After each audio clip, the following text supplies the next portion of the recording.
هاي حلوين، ازيكم عاملين ايه؟ كي راكم صعبة لاباس عليكم؟ ها يا صحابي خير؟ راكم تشوفوا التيراميسو كي داير؟ راكم باش تشوفوا ياضرة المهم ذوقوا على اروع بنت الكراميل مع النسكافيه وبنت القهوه. ما نحكي لكمش يعني دمار.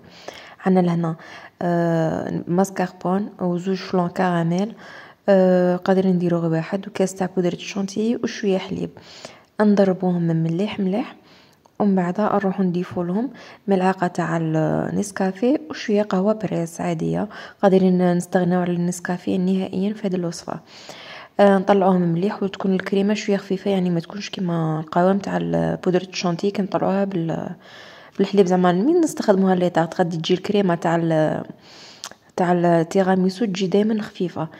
لهنا نروح نوجد فاش غادي نشرب بالبودواغ. انا ندير قهوه بالحليب، قادرين نديروا قهوه بصح انا نفضل قهوه بالحليب، خاصه الا درت لها شويه تاع نسكافيه. نديروا لهنا درك فليفيغين. الطبقه الاولى دائما تكون كريمه، من بعد نزيدوا هذوك البودواغ اللي كنا شربناهم مليح. اختاروا نوعيه مليحه، كاين شي نوعيه اللي ما تشربش كامل ويعني تبقى قاصحه هكا. ما لازم تكونوا تستخدموا نوعيه مليحه. سورتو هذوك تاع راهم يجوا لومبالاج تاعهم يجوا ترونسبارون، ما كان حاله. المهم هكا طبقه بطبقه، من بعد تسوي لهم الوجه تاعهم. وهذوك لي فيغين تاع اللي يجوا مدرجين شويه يغبنوكم، يعني هكا يكونوا ميم نيفو، هكا ديك الحاشيه تاعو ميم نيفو، هكا يسهلوا بالخف يعني تليسوهم.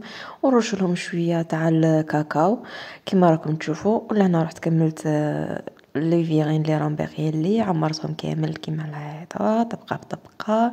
وديك الفراغات هذوك نعمرهم بالكريمه باش يعني هكا تعطي شكل مليح. وتاني درت لهم كاكاو وزينت وحدين بالبندق والاخرين بالشوكولا، والاخرين هذوك زوج خليتهم هكا سامبل. يعني كل واحد اللي يبغى الحلاوه زايده لله. ان شاء الله يكونوا عجبكم. تراقبوا الوصفه الجايه مظلم باسهل طريقه. باي.